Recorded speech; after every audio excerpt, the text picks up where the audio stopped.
you're looking to keep your patio in use long after the summer season, or you're looking to make a cool room toasty without the expense of heating up your entire house, or ensure that you're prepared for winter power outages with a reliable non-electric heat source, take a nod from the past and consider heating your home with an appliance that's over 100 years old. That's right, I supplement our townhome heat with an appliance that was designed in the early 1900s. Perfection kerosene heaters are portable and easy to use. They also give off more than 10,000 BTUs of heat, which is higher than propane. A Perfection kerosene heater tank is slightly under 1 gallon and will heat a small space for 8 to 10 hours. And better yet, unlike modern kerosene heaters, changing the wick on a Perfection kerosene heater doesn't involve cracking out a manual or any tools. In this video, I'll share how I use these heaters in my home, how simple it is to change the wick, and how farm girls popularized these heaters to the tune of 5 million in sales. But if this is our first time meeting, hi, I'm Cassandra from the blog BecomingAFarmGirl.com. I help homestead dreamers learn farm skills like canning, kitchen gardening, and creating a homegrown life without land, livestock, or lots of time. Now let's take a look at how practical Perfection kerosene heaters are and if they might be for you. On especially cold winter mornings, you know, the kind where you prefer to stay snuggled under a warm blanket, or in my case, sandwiched between my pup and my husband, I'll make a mad dash to the kitchen to prepare some coffee and then return to my bedroom to start my kerosene heater.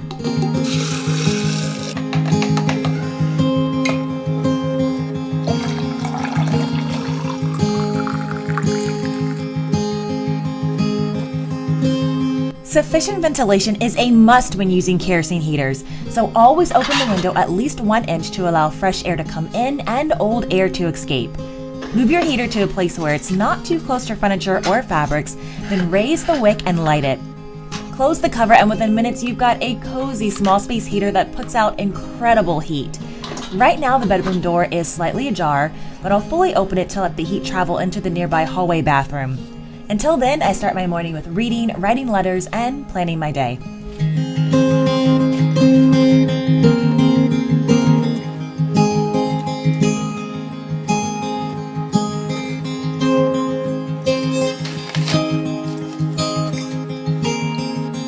Alright, it's time to take Thor, my 5-year-old Frenchie, out for his morning walk.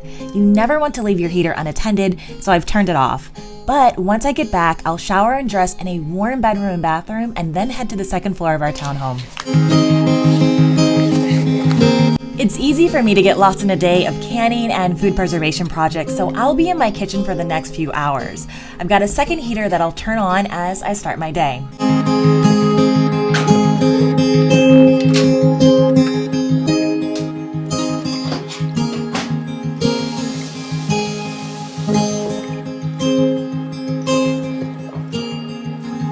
This morning, I'm finally using some freezer scrap so that I can can some ham bone broth.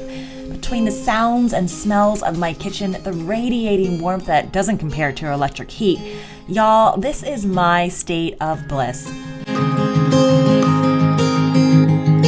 Perfection kerosene heaters, or lamp stoves as they were initially known in 1884, were extremely common in homes well after the turn of the century through the mid-1900s.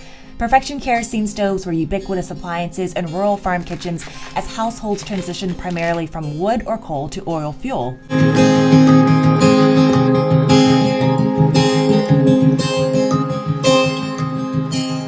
By 1918, over 5 million heaters had been sold for use in American homes. It wasn't until the mid-1950s when the perfect storm of post-war economic boom, cheaper electricity, and rural power line infrastructure ended the golden age of these heaters.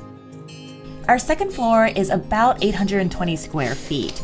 Now, rather than have our electricity heat all the rooms in our home when we're only in 2 rooms or on 1 floor, it's been a cinch to heat just these rooms. This day, the thermostat was set to 65 degrees and my kerosene heater raised the temperature to a snug 72 degrees. About every 20 minutes, I gain another degree, so I really only operate my heater between 2 to 3 hours at a time. A Perfection kerosene heater tank is slightly under 1 gallon and can burn from 8 to 10 hours on a single fill. At night, Perfection heaters display a gorgeous ceiling pattern that modern-day heaters can't replicate. Now, doesn't that just speak to the way things were designed in the past? This heater is art, decor, and practicality in one.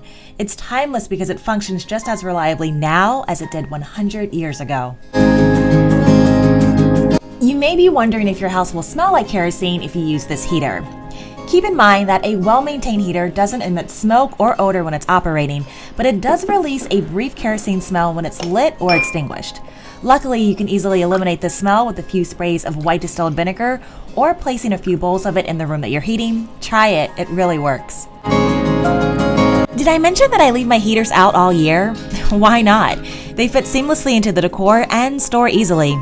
During the spring and summer, I just plop a plant on top. While I did grow up with the modern rectangular white kerosene heater with the front-facing grill, I honestly never thought that I'd use an antique heater. But then I had a fateful day several years ago where I couldn't rely on my then deployed husband to change the wick for me. Now, I would say that I'm your average level of handy, but what a struggle. It involves unscrewing a million wing nuts, fine, more like 4 or 6, just to remove the exterior shell, and then you have to take off the wind cover, and then after that you have to do more finagling to remove the wick adjuster assembly, perfectly align the studs of the wick, install the wick holder, and then work your way backwards through all those steps just to reassemble the daggone thing. If it sounds tedious, that's because it is. It took me like 4 hours, and that's because initially when I did it the first time, if you don't get your wick leveled off, you have to go back through the entire process again because you just can't like test it right when you put the wick back on. Ugh, it was so frustrating. So I found myself asking out of frustration, how did they do it in the early days? There's no way it could have been this complicated. So I went to the Google and my inkling was right. The early designs of kerosene heaters were painfully simple. Modern kerosene heaters have dozens of parts, but a Perfection Kerosene heater has just 4. First is the body, which was produced in a variety of models, colors, and is steel coated. It pops off with a latch. Then you have the font. It's like the control center of the heater. It holds the kerosene, burner, flame spreader, and wick. The gallery covers the wick. Changing the wick couldn't be any more straightforward. You'll first need a new wick, and finding them is easy. They're available at hardware stores or Amazon. I've included the link below. First, remove the flame spreader cap by lifting it while giving it a slight turn. The flame spreader controls the height of your flame, and the tiny holes you see is what feeds your flame air. Over time, char will start to build up, and you don't want this. I use an old toothbrush to keep this part clean. If this part gets stopped up, your heater could start smoking. Next, twist off the gallery by turning it counterclockwise to unscrew. You'll also want to give this a good clean. I like to put a coat of petroleum jelly on this just to keep things from sticking.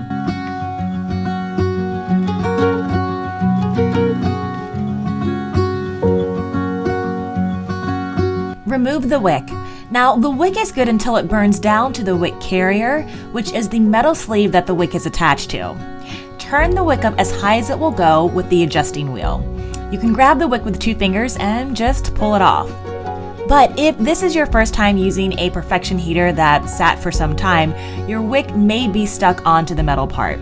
What you'll need to do is just use a knife to cut between the metal part and the wick and pull off the wick with pliers. Discard.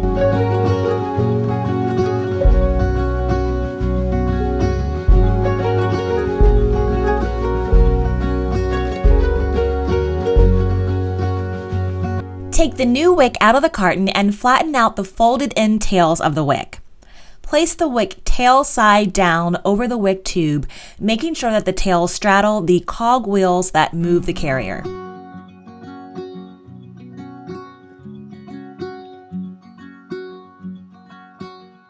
Apply pressure and pull down the wick until the cog wheels latch with the holes in the metal wick carrier. Then adjust the wheel so that the wick is turned down as far as it can go.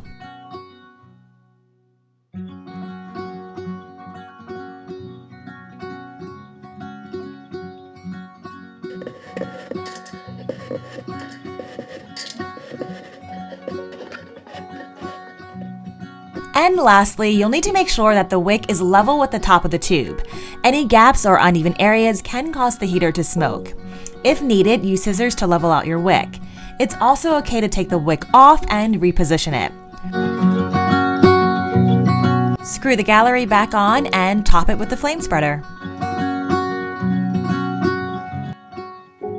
Over on the blog, I've included an expanded discussion about the care and history of Perfection heaters. Their agricultural roots are astounding. I've included primary references like the original Perfection stove manuals and a publication about the rise and decline of the kerosene kitchen. Not only did kerosene change women's work patterns, it was a woman, Susan Coleman, the second wife of Henry Crowell, the owner of Quaker Oats, that engineered the meeting of several business tycoons to launch the company that started selling Perfection kerosene stoves. This husband and wife team has a great story and lasting legacy. Did you know that they gave away 70% of their wealth during their lifetime? Be sure to check out that article, browse vintage advertisements, and read about kerosene safety. Now, I want you to be a confident kerosene user, but one who carries around a healthy dose of fear. Why? It'll make you careful. The moment you decide to start taking shortcuts is the moment you decide to start taking risky moves. Stay safe, because there's no reason to put yourself or your loved ones at risk. As long as you follow safety guidelines, Perfection kerosene heaters remain absolutely safe to use indoors. But if you ignore those guidelines, all bets are off. Perfection kerosene heaters allow you to have a piece of history in your home that's both practical and decoratively pleasing. To get more tips on how you can live a farm-fresh life without land or livestock, consider joining me here weekly. I'll see you in my kitchen or garden soon. Take care, friends.